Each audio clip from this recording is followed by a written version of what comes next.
Hey everyone, and welcome back to my channel Electric, your go-to channel for breaking down complex electrical engineering concepts into bite-sized, easy to understand videos.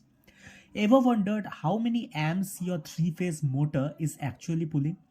Get this wrong and you risk tripped breakers, burnt insulation, or even a full shutdown. Today I'll show you the exact formula and step-by-step method to calculate it perfectly. Understanding motor current isn't optional, it's critical. If you underestimate it, you get overcurrent, breaking trips, overheating and damaged windings, and expensive downtime your boss will not be happy about. Accurate amp calculation helps you size your wiring, select the right fuses, and stay within electrical code. In short, it keeps your system safe, efficient, and compliant. Alright, here's the golden formula for a three-phase motor.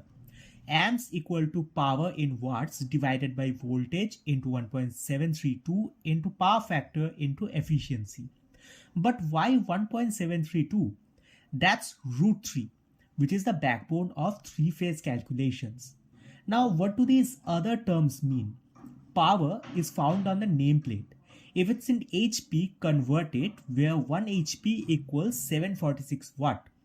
Voltage, which is the line to line voltage, typically 230 volts, 415 volts or 480 volts.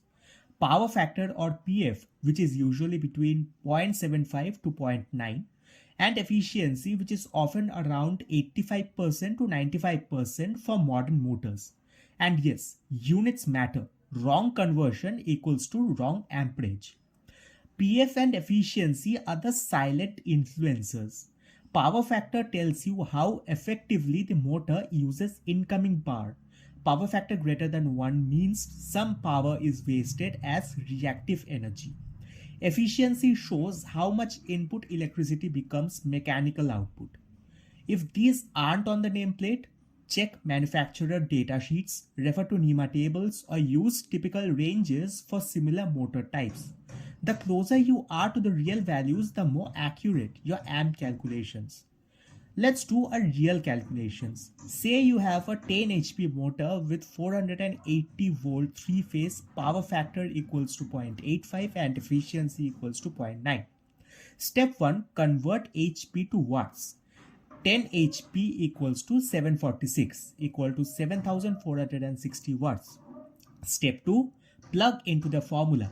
Amps equal to 7460 divided by 480, which is the voltage, into 1.732 into power factor, which is 0.85, into efficiency, which is 0.9. Do the math step by step, which gives amps equal to 7460 divided by 636, which is 11.73 amps. That's your motor's operating current. And remember, load affects current. A lightly loaded motor draws less. High temperatures can also bump the readings. So keep in mind, always verify with a clamp meter when it's safe to do so. Wear proper PP, no excuses. If your setup involves VFDs, harmonics, or special duty cycles, call an expert before sizing cables or breakers and stay updated. New i3 and i4 motors are changing efficiency expectations every year. If you found this helpful, don't forget to like, subscribe, and hit the bell icon so you never miss out on more smart and simplified explanations. Got more questions or want us to cover a specific interview topic? Drop it in the comments below. Thanks for watching, and I'll see you in the next one.